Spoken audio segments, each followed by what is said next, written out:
వసంతవల్లరికి స్వాగతం. ఇవాల్టి వసంతవల్లరిలో ప్రముఖ కథా రచయిత్రి శ్రీమతి లలితా శ్రీపతి గారు రచించిన కథ అర్ధనారీశ్వరం వింటారు.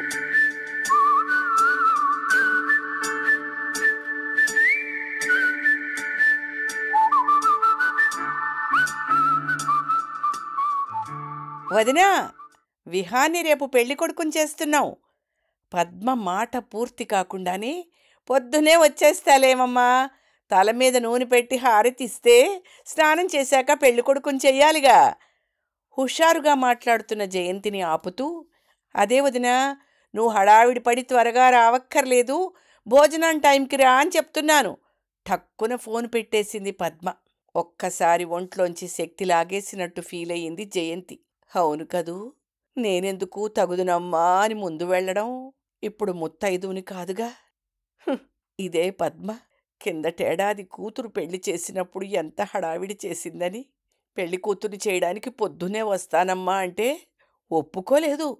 హా, ఎవరో పరాయి వాళ్ళు పేరంటానికి వచ్చినట్టు పొద్దునే రావడం ఏమిటోదినా?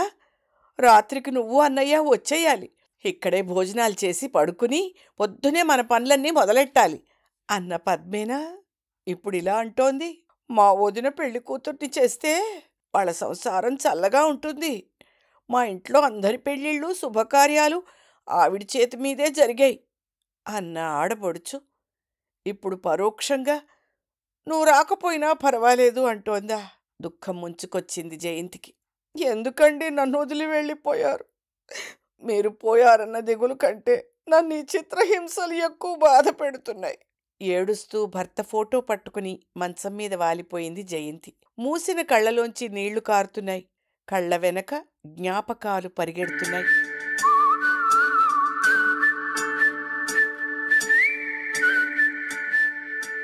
జయంతి భర్త సురేష్ కేంద్ర ప్రభుత్వ ఉద్యోగి. అతనికి 25, జయంతికి 20 ఏళ్ల వయస్సులో పెళ్ళయింది. పెళ్లికి సురేష్ ఢిల్లీలో ఉద్యోగం చేస్తున్నాడు. అప్పటి వరకు అమ్మ పెట్టిన టిఫిన్ తిని కాలేజీకి వెళ్ళడం, చదువుకోవడం, స్నేహితురాళ్లతో సినిమాలు, షాపులు తిరగడం, ఇంటికి రాగానే భోంచేసి పడుకోవడం, ఇదే జయంతి దినచర్య. అప్పగింతలప్పుడు, మా అమ్మాయికి మంచినీళ్లు ముంచుకోవడం కూడా రాదు బాబు, కోప్పడకుండా నెమ్మదిగా చెప్పండే, అన్నీ నేర్చుకుంటుంది అన్న అత్తగారితో, ఏం పర్వాలేదండి, నాకు గ్లాస్తో నీళ్లు తాగడం కూడా రాదు అన్న సురేష్ మాటలకి అందరూ హాయిగా నవ్వేశారు. సురేష్ తన మాట నిలబెట్టుకున్నాడు. పెళ్లి రోజు నుంచి చివరి రోజు వరకు గట్టిగా అరవలేదు, కోప్పడలేదు, ఒక్కసారి తప్ప. పెళ్ళవగానే ఢిల్లీ వెళ్ళిన జయంతికి హిందీ రాదు, వంట రాదు, ఇంట్లో ఏ ఒక్క పని అలవాట్లేదు. సురేష్ వెళ్ళగానే పక్కనే ఉన్న కుసుమ్కి పరిచయం చేశాడు జయంతిని. నా భార్యకన్నీ నేర్పించండి భాబీ అన్నాడు. కుసుమ్ సొంత చెల్లికి నేర్పించినట్టే అన్నీ నేర్పించింది. ఎక్కడికి వెళ్ళినా తనతో తిప్పుకుంది. అక్కడ్నుంచి ట్రాన్స్ఫర్ అయిపోయి వస్తుంటే జయంతి పుట్టింటి నుంచి వస్తున్నట్టు బాధపడింది. అక్కడ్నుంచి ముంబై, చెన్నై ఇలా దేశమంతా తిరిగి పిల్లలు పెద్ద చదువుల్లోకి వచ్చేసరికి హైదరాబాద్ చేరుకున్నారు. పిల్లల చదువులు, పెళ్ళిళ్ళు అయ్యేసరికి సురేష్ రిటైర్ అయ్యాడు. చుట్టాలందరూ హైదరాబాదులోనే ఉండడంతో అందరితో రాకపోకలు బాగా పెరిగాయి. దేశమంతా తిరిగి రకరకాల భాషలు, వంటలు, ఫ్యాషన్లు తెలుసుకున్న జయంతి ఎవరింట్లో ఏ కార్యక్రమం ఉన్నా ముందుండేది. చేతనైనంత సాయం చేసేది. సురేష్ అయితే సరే సరి, పెద్ద పరోపకారి పాపన్న. అడక్కముందే కారు, డ్రైవరు ఏర్పాటు చేయడం, డబ్బు సహాయం చేయడం, ఉద్యోగాలిప్పించడం, అందరి నోట్లోనూ సురేష్ పేరే నానేది. జయంతి, సురేష్ల పిల్లలిద్దరూ అమెరికాలో సెటిల్ అయ్యారు. ఏడాదిలో 6 నెలలు ఇండియాలోనూ, 6 నెలలు అమెరికాలోనూ సరదాగా గడిపేస్తున్నారు సురేష్, జయంతి. ఇన్నేళ్లు కుటుంబం బాధ్యతతో గడిపిన జయంతి, సురేష్ బాధ్యతలు పూర్తయ్యాక మళ్లీ పెళ్ళైన కొత్తల్లోలాగా సెకండ్ హనీమూన్ అనుకుంటూ హాయిగా గడుపుతున్నారు. మనవలు కాస్త పెద్దయ్యాక అమెరికా వెళ్ళడం కూడా తగ్గింది. ఓపికున్నప్పుడు ఏదో ఓ ఊరికి ప్లాన్ చేసుకుని వెళ్ళి రావడం, సరదాగా గడపడం చేస్తున్నారు. ఇంట్లో వెనకనున్న రూంలో డ్రైవర్ రాజు, అతని భార్య స్వరూప వీళ్ళకి అన్ని విధాలుగా సాయంగా ఉంటున్నారు. ఆ రోజు ఉదయం లేస్తూనే సురేష్ కొద్దిగా నలతగా ఉంది అన్నాడు. జయంతి హడావిడిపడి డాక్టర్ దగ్గరికి తీసుకెళ్ళింది. ఆయన అన్ని పరీక్షలు చేసి కార్డియాలజిస్ట్ దగ్గరికి పంపాడు. వెంటనే హాస్పిటల్లో చేర్చి స్టెంట్లు వేశారు. పిల్లలిద్దరూ ఆఘమేఘాల మీద పరిగెత్తుకొచ్చారు. బంధువులు సాయంగా నిలిచారు. 4 రోజుల్లో ఇంటికి పంపేశారు సురేష్ని డాక్టర్. పిల్లలు తండ్రికి కొంచెం తగ్గాక తిరిగి వెళ్ళిపోయారు. రివ్యూకి వెళ్ళినప్పుడు అన్నీ చాలా బావున్నాయి, మీరు నార్మల్ అయ్యారు అని డాక్టర్ చెప్పినా, లేదు డాక్టర్, నాకేదో తేడాగా ఉంది అన్నాడు సురేష్. డాక్టర్ పెద్ద పట్టించుకోలేదు. ఆపరేషన్ తర్వాత డిప్రెషన్ అనేశాడు. ఇంటికొచ్చాక భోజనాలు చేసి కూర్చున్నారిద్దరు. జయంతి, నేను నీతో మాట్లాడాలి. నేను చెప్పేది కాస్త శ్రద్ధగా విను అన్నాడు సురేష్.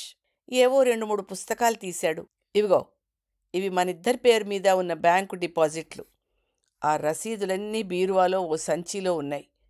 ఇది ఇంటి రిజిస్ట్రేషన్ డాక్యుమెంట్. ఇవేమో పెన్షన్ పేపర్లు. అన్ని చోట్ల నేను నిన్నే నామినీగా పెట్టాను. నేను చచ్చిపోయిన మరుక్షణం ఇవన్నీ నీకే చెందుతాయి. నీ తర్వాతనే అన్నీ పిల్లలకి వెళ్ళేటట్టు పెట్టు. ఏది ఎవరికి చెందాలో కూడా నేను ఈ పుస్తకంలో రాసిపెట్టా. వాళ్ళు గనక నిన్నడిగితే ఆ కాగితం చూపించు. ఏ, నువ్వున్నంతకాలం ఇల్లు కానీ డిపాజిట్లు కానీ పిల్లలకి ఇవ్వకో. నీకెక్కడ ఉండాలనుంటే అక్కడే ఉండు. నీకు సాయంగా రాజు, స్వరూప ఉంటారనే అనుకుంటున్నాను. వాళ్ళలాగే కనుక ఉంటే కొంత డబ్బు వాళ్ళకి సాయం చెయ్యి. ఏమండి, మీరెందుకిలా మాట్లాడుతున్నారు? ఇప్పుడే కదండి డాక్టర్ మీకంతా బావుందని చెప్పారు. ఇదిగో, ఇలాగే నేనెప్పుడు ఏం చెప్పినా తోసిపుచ్చావు. ఏటీఎంలో డబ్బులు తీసుకోవడం రాదు, క్రెడిట్ కార్డుతో షాపింగ్ రాదు, ఆన్లైన్లో సరుకులు కొనడం రాదు కోపంగా అన్నాడు. మొదటిసారి భర్త కోప్పడితే దుఃఖం వచ్చింది జయంతికి. అలా భర్త కోప్పడినప్పుడు మొట్టమొదటిసారి దుఃఖం వచ్చింది జయంతికి. అవును, అవేవీ రావు నాకు. అయితే చచ్చిపోతారా? బతకలేమా? ఇవన్నీ ఇదివరకు లేవుగా. అందరూ బతకలేదా? ఉక్రోషంగా అన్న జయంతితో, బతుకుతాం. మారిన పద్ధతికి మనం మారకపోతే అందరూ మనల్ని మోసం చేద్దామని చూస్తారు జయ. నువ్వు ఉత్తి అమాయకురాలివి బతిమిలాడుతున్న స్వరంతో అన్నాడు సురేష్. ఏమండి, ప్లీజ్ ఇలా మాట్లాడకండి, నాకు భయం వేస్తోంది అంటూ ఏడ్చేసింది జయంతి. మర్నాడు ఉదయం, వంట చెయ్యకు జయ, మనం బయటికి వెళ్ళి తిరిగి వద్దాం అన్న సురేష్ని చూసి, అమ్మయ్యా మళ్ళీ మామూలు అయ్యాడు అని ఊపిరి పీల్చుకుంది జయంతి. బయటికెళ్ళాక కానీ అర్థం కాలేదు. ముందుగా బ్యాంక్కి తీసుకెళ్ళాడు. అక్కడ మేనేజర్కి పరిచయం చేసి జయంతి సిగ్నేచర్స్ సరిగ్గా ఉన్నాయో లేదో చెక్ చేయించాడు. పెన్షన్ ఆఫీస్కి తీసుకెళ్ళి అక్కడ ఫ్యామిలీ పెన్షన్ ఎంతొస్తుంది, తనకేదైనా అయితే జయంతి ఎవరిని కలవాలి అంటూ ఎన్నో వివరాలు అడిగాడు. జయంతికి కోపం, దుఃఖం ముంచుకొచ్చాయి. ఇప్పుడు శ్మశానానికి కూడా తీసుకువెళ్తారా? కోపంగా అడిగింది. నవ్వేసి జయంతికి ఇష్టమైన హోటల్కి తీసుకెళ్ళాడు. భోజనం అయ్యాక స్వీట్స్ కొనుక్కుని సురేష్, జయంతి అక్క చెల్లెళ్ళ ఇళ్ళకెళ్ళి కాసేపు కబుర్లు చెప్పుకుని ఇంటికెళ్ళి పడుకున్నారు. చాలా అలసిపోవడంతో వెంటనే నిద్ర పట్టింది జయంతికి. మెలకు వచ్చేసరికి రూములో అంతా వెలుతురు పరుచుకుంది. అమ్మో, ఇదేమిటి ఇలా మొద్దు నిద్ర పట్టేసింది? సురేష్ గాని వాక్కి వెళ్ళాడా? మంచం మీద నుంచి గభాలను లేచి చూసేసరికి పక్కన సురేష్ నిద్రపోతూ కనిపించాడు. పాపం, బాగా అలసిపోయినట్టున్నాడు అనుకుంటూ బాత్రూంకి వెళ్ళి మొహం కడుక్కునొచ్చి, ఏంటి ఇంకా కాఫీ అడగలేదు? కోపమా, అలసట అంటూ సురేష్ వైపు చూస్తే సురేష్లో ఏమాత్రం కదలిక లేదు. భయపడుతూ వెంటనే వెళ్ళి కుదిపింది. అంతే, చలనం లేని సురేష్ని చూసి గుండాగినంత పని అయింది జయంతికి. ఆ రోజు నుంచి ఈ రోజు వరకు నా గుండె కూడా ఎందుకు ఆగలేదు అనుకోని క్షణం లేదు జయంతి. ఆ తర్వాత అన్నీ తన ప్రమేయం లేకుండా జరిగిపోయాయి. పిల్లలు చెరోపక్కా తనని కాచుకుని ఉన్నారు. వెళ్ళేటప్పుడు అమెరికా తీసుకెళ్లారు. 6 నెలల తర్వాత జయంతితో ముందు కూతురొచ్చింది. తర్వాత కొడుకొచ్చి మరో 3 నెలలున్నారు. పనులు మానుకుని ఎవరు మాత్రం ఎంతకాలం ఉంటారు? నాకు ఒంటరితనం అలవాటవ్వాలిగా. మీరు మీ ఉద్యోగాలు చూసుకోండమ్మా అని పిల్లల్ని పంపింది జయంతి. అమెరికా వెళ్ళేటప్పుడు తమ్ముడింటికి వెళ్ళి నిద్ర చేసి వెళ్లారు జయంతి, పిల్లలిద్దరూ. ఇహ అక్కడ్నుంచి మొదలైంది జయంతికి మానసిక క్షోభ. బంధువులంతా భోజనానికి రమ్మనడం, భోజనం అయ్యాక చేతిలో అంటీ ముట్టకుండా ఒక తెల్ల చీర పెట్టడం. ప్రతిరోజు ప్రతి నిమిషం నువ్వు వితంతువు అని గుర్తు చేస్తున్నట్టే అనిపించేది జయంతికి. దాంతో ఎవరింటికి వెళ్ళబుద్ధవక అన్నీ మానేసింది. చాలా రోజులకి పద్మ పిలిస్తే వెళ్దామని సంతోషపడింది. ఎందుకు అందరూ ఇలా ప్రవర్తిస్తున్నారు? నేనేమీ ఆయన్ని మర్చిపోలేదు, మర్చిపోను కూడా. అయినా వీళ్ళిలా గుర్తు చెయ్యాలా? ఇదివరకు తాంబూలానికి రమ్మనేవాళ్ళు, ఇప్పుడు పిలవడమే లేదు. ఏదైనా ఫంక్షన్కి వెళ్తే పక్కన అందరికీ బొట్టు పెట్టి నన్ను తప్పిస్తున్నారు. అక్షింతలు కూడా చివరికి తప్పదు అన్నట్టు వేయిస్తున్నారు. వాళ్ళని నేను చూసే దృష్టేమీ మారలేదు. సురేష్ ఉన్నా లేకపోయినా వీళ్ళంతా నా బంధువులే. మరి ఎందుకీ మార్పు? ఇదంతా శాస్త్రాల్లో ఉందా? ఆలోచనలతో తల బద్దలైపోయింది జయంతికి. ఇంతలో పద్మ ఫోన్ చేసింది. వదినా, ఇంకా రాలేదేమిటి? భోజనాల టైం అయిందమ్మా. నాకు జ్వరం వచ్చినట్టుంది పద్మ, నేను రాలేనమ్మా. ఫోన్ పెట్టేసింది. సాయంత్రం పక్క సందులో ఉన్న చిన్న దేవాలయానికి వెళ్ళింది. అది శివాలయం. లోపల గుడి చిన్నదే కానీ ఆవరణ పెద్దది. చక్కగా లోపలంతా చెట్లతో హాయిగా ప్రశాంతంగా ఉంటుంది. సురేష్ కూడా ఈ గుడికి వెళ్ళడానికి ఇష్టపడేవాడు. ఎక్కువ రష్లో దేవుణ్ణి సరిగ్గా చూడలేము, పూజ సరిగ్గా చేయలేము కూడాను. చిన్న గుడైతే మనసంతా భక్తితో పూజ చేసుకోవచ్చు అనేవాడు. పూజ అయ్యాక దక్షిణ బాగా ముట్ట చెప్పేవాడు. అందుకే అక్కడ పూజారి గారికి కూడా సురేష్ బాగా పరిచయం. నెమ్మదిగా నడుచుకుంటూ అక్కడికి వెళ్ళింది జయంతి. ఏమ్మా, చాలా రోజుల తర్వాత వచ్చారు, పిల్లల దగ్గరికి కానీ వెళ్ళారా? అడిగారు పూజారి. తల ఊపి అక్కడే కింద చాపేసు కూర్చుంది. తను చెప్పకపోయినా పూజారి పూజ మొదలెట్టారు. ఏవో సంశయాలతో మనసు వికలంగా ఉన్నది స్వామి, అడగమంటారా? అంది జయంతి. నాకు తెలిసినంతవరకు చెప్తాను అన్నారాయన. తన మనసులోని బాధనంతా కక్కేసింది. చూడమ్మా, నేను కొంత శాస్త్రం చదివాను, కానీ పండితుణ్ణి కాను. నాకు తెలిసినంతవరకు చెప్తాను. మీరు చెప్పినట్టు భర్త చనిపోయాక ఆయనతో వచ్చినవే తీసేయాలి. ఒకప్పుడు బాగా చిన్నతనంలోనే వితంతువులయ్యేవారు కదమ్మా. వారు ఇతరులను ఆకర్షించకుండా ఉండాలని తెల్లటి బట్టలు కట్టించడం, జుట్టు తీసేయడం లాంటివి చేసేవారు. ఈ రోజుకవి పోయాయిగా. అలాగే మిగిలిన విషయాల్లో కూడా మార్పులొస్తాయి. మూఢనమ్మకాలు వదలాలంటే చదువు ఒక్కటే కాదమ్మా, మానసిక వికాసం కూడా ఉండాలి. అప్పటి వరకు మీలాంటి కొందరు దుఃఖపడాల్సి రావడమే బాధేస్తుంది. భార్య భర్త అంటే అర్ధనారీశ్వర తత్వమమ్మా. అన్నింటిలోనూ చెరిసగం. శివలింగంలో కూడా లింగం పురుషుడిని, పానవట్టం స్త్రీని సూచిస్తుంది. మనం తెలుగులో అంటాంగా భార్యని అర్ధాంగి అని, ఇంగ్లీష్లో బెటర్ హాఫ్ అని అంటాం కదమ్మా. సైన్సు ప్రకారం చూసినా ప్రతి మనిషిలోనూ ఆడ మగ హార్మోన్స్ ఉంటాయి. హార్మోన్స్ సమతుల్యతని బట్టి శారీరక మానసిక పరిస్థితులు మారతాయి. నాకున్న అవగాహన మేరకి భార్య భర్త ఇద్దరూ బతికున్నప్పుడు ఇద్దరినీ విడివిడిగా శివపార్వతుల్లా చూడాలి. ఒకరు పోతే ఇద్దరినీ ఒకరిలోనే చూడాలి.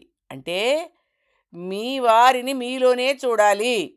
ఇది మీకు గనక చిన్నతనంలో సంభవించి ఉంటే మీరు తండ్రి స్థానం కూడా తీసుకుని పిల్లలకి ఆయన చెయ్యవలసిన పనులన్నీ చేస్తూ తండ్రి లేని లోటు తెలియకుండా పెంచేవారు కదమ్మా. నిజానికి ఇప్పుడు కూడా అంతేను. పిల్లల్ని తల్లి తండ్రి అయి చూస్తున్నారు కదా మీరు. అంటే ఆయన శరీరంగా లేకపోయినా భావరూపంగా మీతోనే మీలోనే ఉన్నారు. ఆడవాళ్లకేనా ఈ బాధ? భార్య పోతే మగవాడికేమీ కాదా అనుకోకండి. మనది పురుషాధిక్య సమాజం గనక అవన్నీ మగవారంతగా పాటించడం లేదు. భార్య పోతే కన్యాదానం చేయలేరు. సొంత కూతురికి వేరే వాళ్ళని అడిగి కన్యాదానం చేయించాలి. అది బాధే కదమ్మా. అంతవరకు ఇంటికి యజమానిగా ఉండి అధికారంతో అన్ని పనులు చేయించుకున్న ఆయన కూడా చాలా వాటికి ఇతరుల మీద ఆధారపడాలి. ఇవి అందరికీ తెలియవు. నా వరకు అయితేనమ్మా నేనే ముందు పోవాలి అనుకుంటాను. ఎందుకంటే నా భార్య లేకపోతే నా కడుపు చూసి ఎవరమ్మా తిండి పెట్టేది? ఆచార వ్యవహారాల్లో మనం త్రిశంగు స్వర్గంలో ఉన్నాం. అంతా వదలనూ లేము, అన్నీ చెయ్యనూ లేము. బంధువులంతా వాళ్ళ ప్రవర్తనతో మిమ్మల్ని బాధ పెడుతున్నారని అంటున్నారు. ఇంతకు ముందులాగా అన్ని శుభకార్యాల్లోనూ మిమ్మల్ని పిలవలేకపోతున్నందుకు వాళ్ళకు కూడా బాధ ఉంటుందమ్మా. వాళ్ళ అన్నగారుంటే ఎంత బాగుండేది అనేది ప్రతి నిమిషం వాళ్ళకి గుర్తొస్తుంది. ఇప్పుడు మీరు మీ ఆడబడుచుకి వదిన గారు మాత్రమే కాదు, అన్నగారు కూడాను. అలాగే మీ పిల్లలకి మీరు తండ్రి కూడాను. మీ స్థానానికి వాళ్ళు మీకిచ్చే గౌరవం ఏమీ మారదు.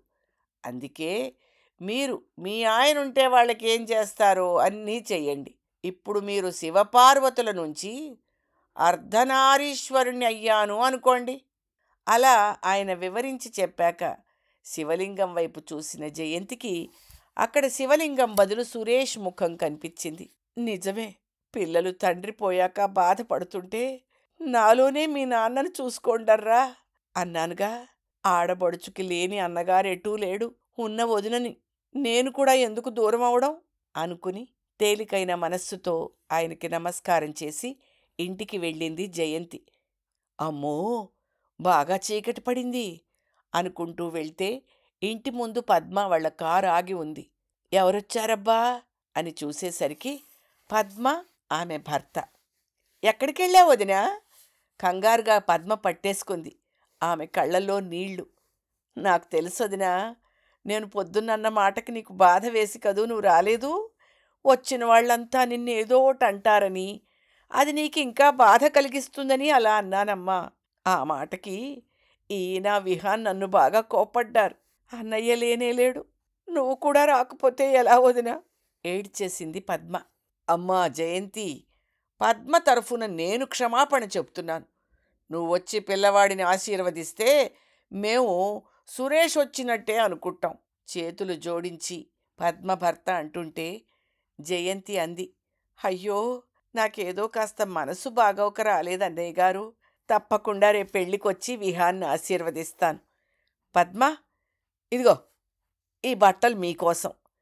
మీ అన్నయ్య ఉన్నప్పుడే కొన్నావు. నువ్వు దేవుడి దగ్గరున్న బొట్టు పెట్టుకుని పెళ్లిలో ఈ బట్టలు చదివించుకోండమ్మా అంది జయంతి. లేదొదినా, నువ్వే మాకు బొట్టు పెట్టి బట్టలిచ్చి అక్షింతలు వెయ్యి.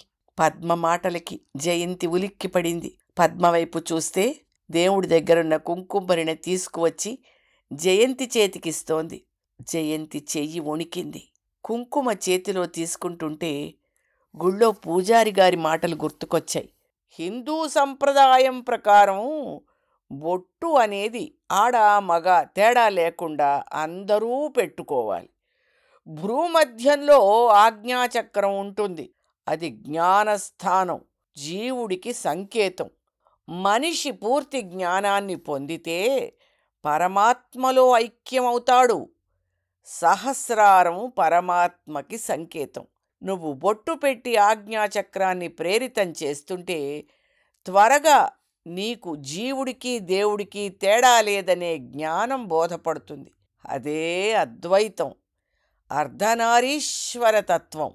ఆ మాటలు గుర్తుకురాగాని ఏదో అనిర్వచనీయమైన శక్తి తనలోకి వచ్చినట్టు అనిపించింది జయంతికి.